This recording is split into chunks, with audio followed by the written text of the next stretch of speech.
الجميل، مساء الثقافة والجمال، مساء الربيع الذي نعيشه اليوم رغم الأمطار الذي تبدو مصرة أن لا تغادرنا سريعاً إلا بعد أن يطبع في ذاكرتنا بشتاء قاسي أخذ حصته من المساحة المخصصة له وانسحب على حصة الربيع. كما هي الحرب اليوم تزحف على ربيعنا وتحيله خريفاً. أهلاً ومرحباً بكم مرة أخرى في حضرة الأدب، في حضرة القصة القصيرة. هذا الجنس الأدبي مثله يعتمد على تكثيف الأحداث وسردها في عدد قليل من الصفحات، وأحياناً في بضعة أسطر. وغالباً ما تدور القصة، أقصد القصة القصيرة، حول حدث واحد فقط وعدد قليل من الشخصيات الذين يرتبطون بشكل مباشر بهذا الحدث. وفي الأغلب تدور الأحداث حول شخصية واحدة. هذه هي القصة القصيرة التي نحتفي بمجموعة أسماها كاتبها زهرة الياسمين، معروفة بجمالها، جمالها الأخاذ وعطرها الفواح. تعتبر هي الزهرة التي تزين الحدائق ورمزاً للثقافة والرومانسية في جميع الثقافات حول العالم. هذه الزهرة البيضاء الرقيقة هي تضفي لمسة سحرية على الطبيعة. فعلى هذا الأساس جعلها الفنان لينوس ثابت بشكل فتاة خديدية بملابسها التقليدية، وهي تحمل زهرة الياسمين لتتصدر غلاف المجموعة. القاص عبد المسيح بدر حنو الذي نحتفي بمجموعته القصصية اليوم، وقد ضمنها 12 قصة، 4 منها ترجمت إلى السريانية، ترجمها الشاعر نويل الجميل. إحدى هذه القصص التي تحمل عنوان المجموعة زهرة الياسمين، والتي جعل كاتبها من ليزا بطلة القصة، هي التي تحمل زهرة الياسمين، وكانت مغرمة بها وتتفنن بها وتجعل منها عقداً جميلاً. هكذا نحن عندما نعبر عتبة 70 تقتصر أعمارنا عندما تلامس أقلامنا جسم الورقة. يشاركني الآن المنصة الزميل الشاعر نويل الجميل ليلقي كلمة الاتحاد، إضافة إلى إشرافه على صدور هذه المجموعة وترجمته قصصها بالسريانية. تفضل أستاذ نويل. الحقيقة أنها ليست كلمة لاتحاد الأدباء والكتاب السريان بقدر ما هي كلمة كتبها الأديب أكد مراد كمقدمة للمجموعة القصصية للقاص عبد المسيح بدر. المقدمة كتبها بالسريانية، أود أن أقرأها بالسريانية مع الترجمة. مملا دوالي ميني كلمة لا بد منها أرخد قاشقتي على تناياثا قوكوناشد زهرة الياسمين الصفرة عبد المسيح حنو أثناء رؤيتي وقراءتي لقصص مجموعة زهرة الياسمين للأديب عبد المسيح حنو هاو دئتله بحيروثة رفثة جو أريخاثة وخيوثة وقائم دين الذي له باع طويل في السرد وفي هذه الحياة والحاضر القائم وبالنص الأدبي الجميل. وهاو دمشاري السرطي قدمايه من أمينوثة ويذعثة وأريخاثة وختامة، وهو يسطر الخطوط الأولى وكالتواصل والمعرفة في فن السرد وخواتمه. وبأرحى مثل قانوثة التنياثة تقم خازن قاوة الكليهن مسدرنواثة. وأنا خلال ملاحظتي للقصص التي رأيتها في هذه المجموعة أو قرأتها في هذه المجموعة بكل صنوفها إث قاوة جهوة وعسقواثة رابة فيها نوع من الجهد والصعوبات أب ختامة بلكت صلمنن متنفقانا مطل ليلة مثل عانوثة جو شواقات تشاوق قارويا مصلمن الرابة مدمه، وهو بسبب أنه في بعض الأحيان غير معروفة للقارئ، وهو يتخيل الأشياء التي تربط الحياة الحاضرة بكل مادلة بطعانة كل ما تحمله. وقاوة تنيثة زهرة الياسمين. وفي قصص زهرة الياسمين شورايا إلى كيانايا، البداية هي طبيعية السورة وبهتا وكان حبة لطبيعة العلاقات والحب إلا ختامة ممرآنة كما قروة شورايا خت الرنية برناشة. خواتم القصص مؤلمة، نلاحظ بخواتم القصص مؤلمة ونهايات غير سعيدة موجودة في بعض القصص التي تقرب كل جديد للفكر البشري. ومات كباعيلة ومات لي شاوق تهاوي من دعتت الذي هو والذي لم يحسب له أن يكون في المستقبل، ماذا يكون له في المستقبل.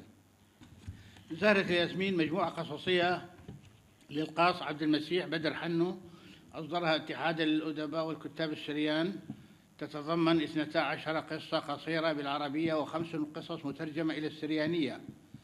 الغلاف الأمامي يحمل لوحة تشكيلية من إبداع الفنان نينوس ثابت. كتب مقدمة المجموعة بالسريانية الأديب أكد مراد. تليها ورقة نقدية للشاعر الدكتور بهنام عطلة بعنوان المخيل الثرة والخزين اللغوي والمعرفي. هاجس الكتابة القصصية توغل خطير في لعبة السرد، حيث تستند على ركائز مهمة في صياغة النص القصصي، منها اتساع المخيلة في تصوير للحدث أو الأحداث والخزين المعرفي، وتثوير حركة الشخوص ومحددات الزمان والمكان وتوصيفها بشكل دقيق لكي لا تبتعد عن الواقع، والتي تلعب دورا في إبراز المفاعيل الحسية للنص القصصي. لكي تكتسب سرديات القصة القصيرة عمقا وتأثيرا لابد من توفر دلالات حسية وعاطفية، لأن الأحاسيس تجذب المتلقي بحيث تتلاعب بحواسه وبخاصة السمعية والبصرية والعاطفية، وتحرك ملكته الشعورية للتقرب من حركة الشخوص. تجسيد اللحظة السردية كأنها واقع حي، وبناء التواتر الدرامي أثناء التعبير عن مشاعر الحزن والفرح والخوف والحب، فالحسية والعاطفية يخلقان نصاً نابضاً بالحياة يثير التأمل ويدغدغ ثنائي القلب والروح. في قصة الانتظار تتواتر المشاعر ويخفق القلب انتظاراً لمجهول قادم، وترائيات تحمل ثقل الهواجس ولوعة ووهماً يفضي إلى نهاية مفتوحة للقصة لا يمكن التكهن بما سيحدث. في قصة الدمية هالة جميلة من العلاقة بين سارة وفراس، وتناغم لا يشوبه شك، وخاتمتها سلوك وحشي مفاجئ من قبل فراس بعد مشوار طويل من الخدمة له التي قامت بها سارة لتلقى حتفها بلا ذنب في نهاية مريعة وسوداوية المشهد. الصورة الدرامية في قصة المغامرة الأولى تنزاح نحو أحلام المراهقة التي قلما أفلت منها شاب، وفي اليراعة عندما يأفل شعاع الحب بينه وبين حبيبته يظل معتاشا على الذكرى، حيث يقول القاص: هذه هي الحياة تسكنها الليالي على ملعب الدهر، نظير مأساة تنشدها الأيام وتحفظها الأبدية كجوهرة. في حلم زالته اليقظة حوار مفعم بالحب وسرد لذيذ وتوصيفات تهتز لها المشاعر، فيها ينقل طاقته الكامنة بكل ما يملكه من صياغة حديث أزال الغشاوة عن الفتاة الغاضبة لتسير الأمور نحو الوعد في لقاء قد يحدث ولا يحدث. في الرحلة إلى القصة إرهاصات كاتب محبط في ردة فعل أفقدته الثقة بالكتابة ليطلق الكتابة والوسط الأدبي. هكذا تبقى الحياة أحاسيساً وخلجات، ويبقى أزيز الأيام أنيناً لا ينتهي. الكاتب أجاد بلورة الفكرة وأسلوبيته في نقل الحدث السردي تميزت بالسلاسة والشفافية، متجنباً الانزياحات الغامضة التي قد تثقل العمل السردي، منتقياً شخوصه بدقة، متخفين تحت عناوين ومسميات وبلغة متماسكة التعابير، وانتقالات لا تشتت انتباه القارئ، متغاضياً في أغلب الأحيان عن المحددات الزمكانية.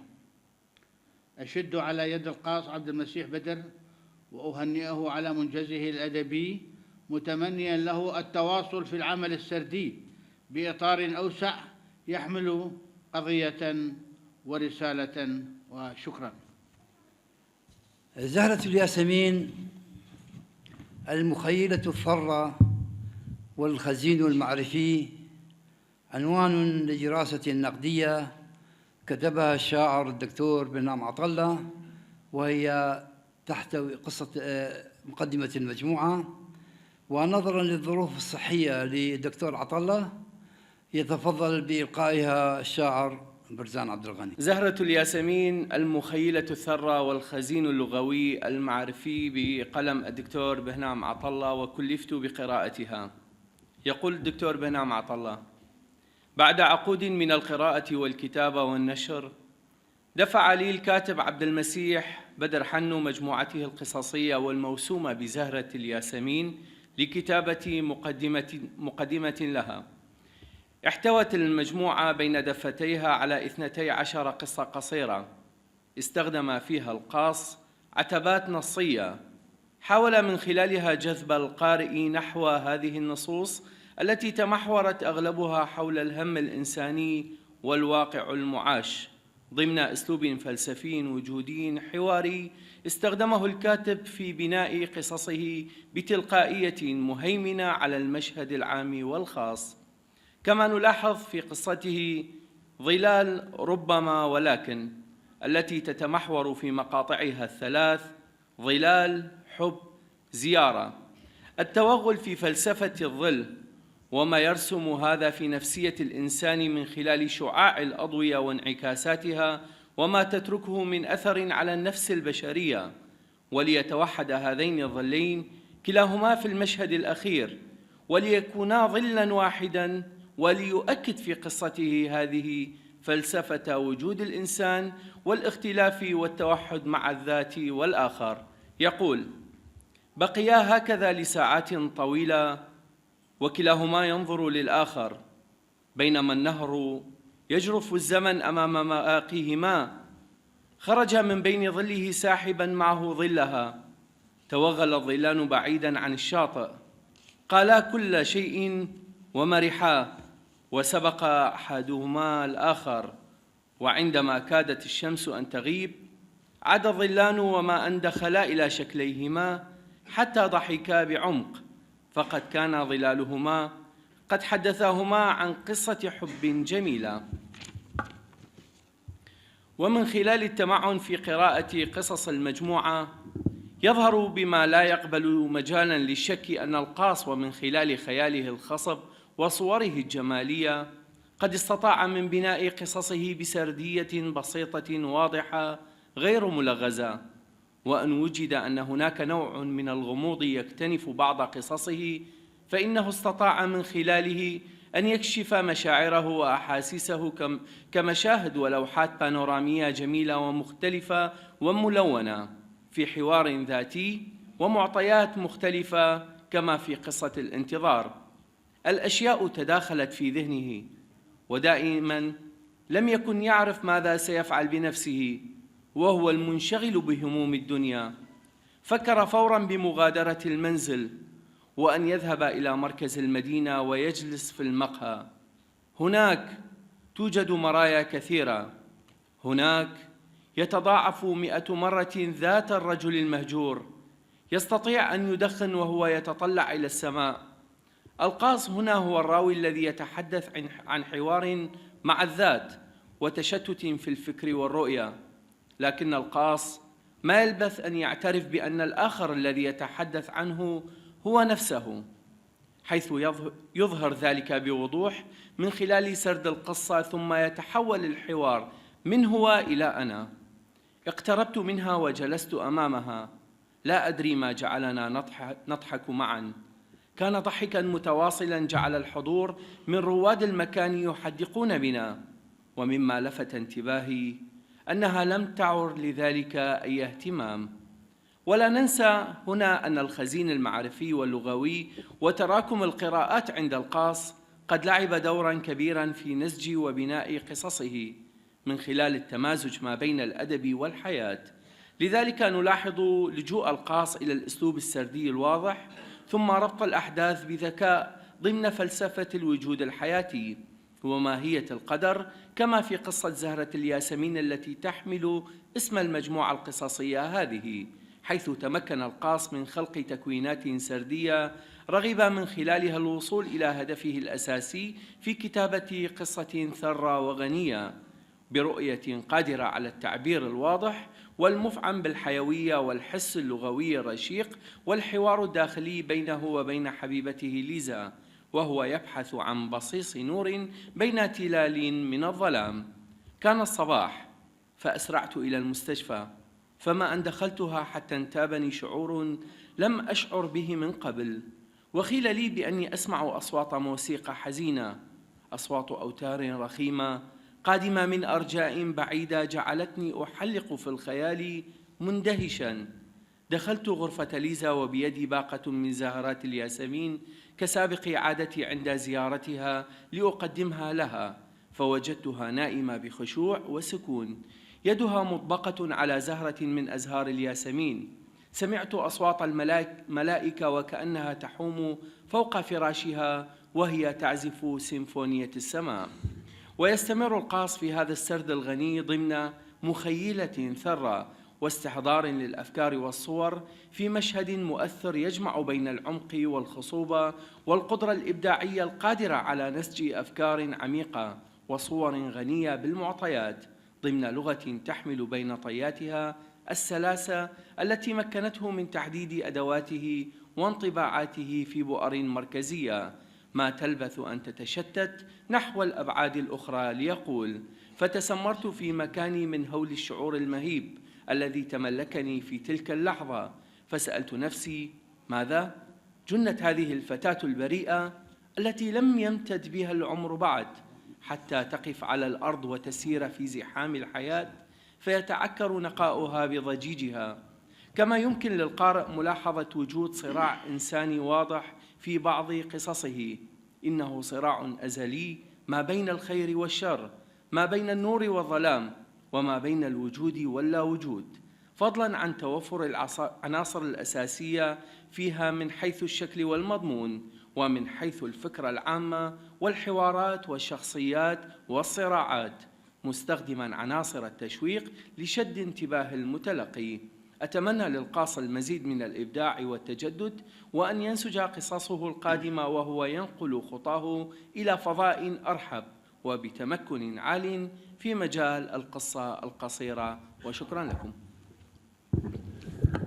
شكرا للشاعر والإعلامي أبا رامسينا، الشاعر المتميز، وقد اختار اسم رامسينا وهي القمر المنير، هو أيضا قمرا في المشهد الثقافي البغدادي.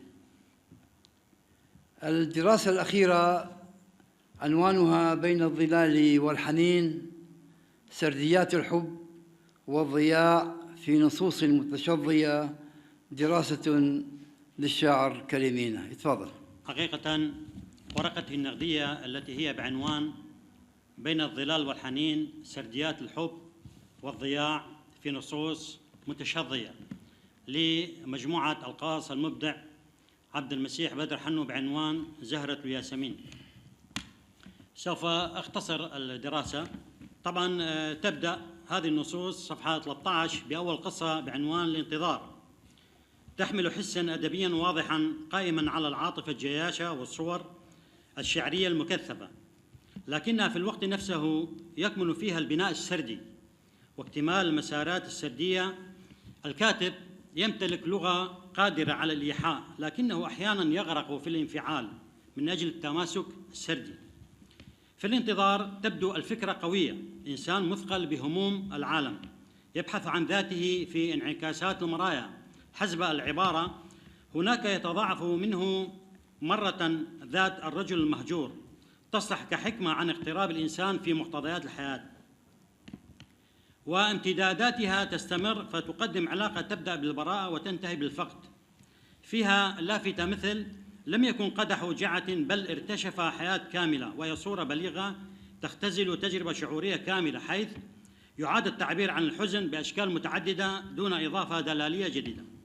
أما قصة الدمية صفحة 15 تتحدث عن لقاء مفعم بين شاب وشابة على ضفة نهر. كان الحلم جميل رغم أنه لا يخلو من المآسي، لكن رغم ذلك كنا لا نعرف غير السعادة والحب، وكلاهما متجذران في كياننا، لكنها ذهبت لم تعد، والزمن أخذ منه ما أخذا، والساعات تمضي محولة إياه إلى دوامة في هذه الأوقات العصيبة. وفي مقطع آخر لقصة اليراعة صفحة 20 نجد أجمل لحظات التكثيف، إذ تتحول اليراعة إلى رمز للحب العابر، تضيء ثم تنطفئ، وبعد ذلك لم يبقى شيء غير النجوم. وهذه جملة تصلح كموعظة وجودية عن العلاقات الإنسانية، ما يلمع بشدة قد لا يدوم طويلا. أما قصة رحلة إلى القصة صفحة 23 فهي تحمل فكرة جميلة، وفي الطريق إلى القصة يتعلم المرء أشياء كثيرة، وهي جملة حكيمة تختصر تجربة كل كاتب. نأتي إلى قصة زهرة الياسمين صفحة 26 التي اتخذها عنوانا لمجموعته القصصية، في قوله تظهر قدرة الكاتب على رسم الشخصيات من خلال تفاصيل حسية خاصة. يقول كانت كلماتها تصلني كأنها سيمفونية، وهي صورة ناجحة تقع في نمط مثالي للمرأة، جميلة رقيقة ملهمة، نص سردي جميل بصوره ورموزه. أما نصوص ظلال كما تقدم زميلي الشاعر نويل جميل عنها صفحة 33 فهي الأقوى فنياً لاعتمادها على التكثيف والرمزية، مثل فهرب ظله منه نحوها وبقى هو بلا ظل. تصلح كحكمة عميقة عن فقدان الذات في الحب، وتظهر نضجاً أسلوبياً واضحاً. وفي قصة عندما يموت الحب صفحة 35 يظهر الصراع بين الفن والمادة، وهي فكرة جيدة كقوله لا أريد أن أعيش مغموراً بالمال بل بفني.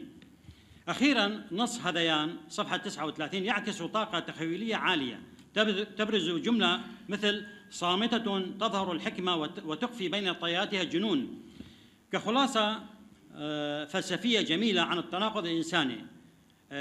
ورغم اهتمام القاص بالسرد فنرى أنه يمتلك حساً شعرياً قوياً وقدرة على صياغة جمل تصلح كحكم وتأملات، له القدرة على منح الشخصيات عمقاً وتنوعاً أكبر، أيضاً الموازنة بين الشعرية والحبكة.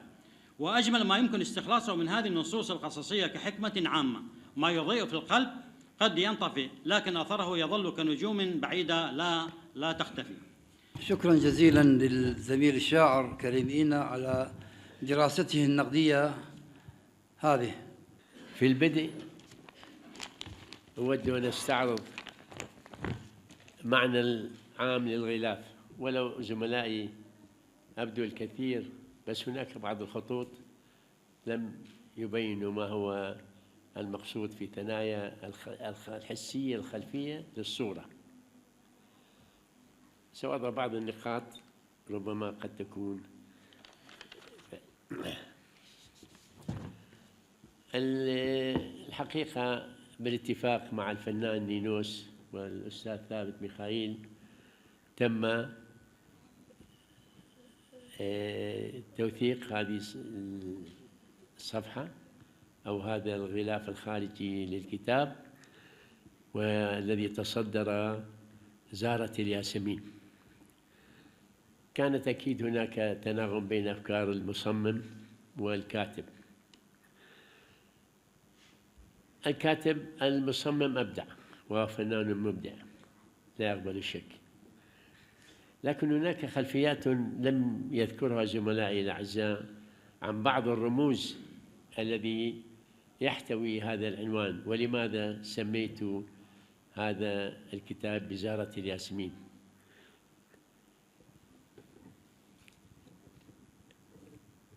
نعم، تتصدر هذه المجموعة قصص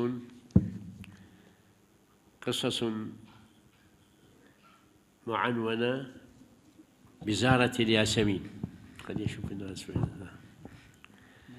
أرجو، وهو عنوان لإحدى قصص المجموعة، لوحة فنية من تصميم مثل ما ذكرت الفنان الموهوب نينوس، وهي صور لفتاة شعرها المسترسل. ماذا يعني؟ يعني النهرين،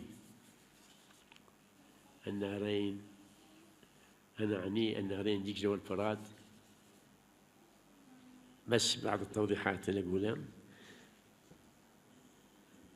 المسترسل وهو يرسل إيحاءات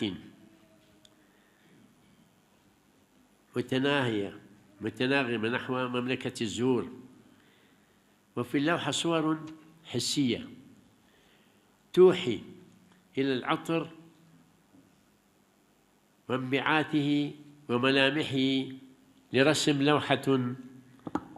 لوحة نابضة فيها البياض، صفحة نقاء وإبداع الذي يبعث تأملا عميقا خسرات شعري مثل ما بينت المسترسل. خلفية الصورة الذي يعني أنه خلفية الصورة ما بعد الصورة هذه هي، لكن خلفية الصورة ما هذه النجوم والأقمار والبحر والكون الذي حاولت أن أجمع الحياة بصورها المتعددة الشمولية الذي يحسها الإنسان من خلال وجوده، لأنه لا يمكن أن يتخلى عنها، فعبرت عنها. خلفية الصور تتجلى فيها زرقة السماء وسكون البحر في استعارة دقيقة للجدل المرهف للفنان.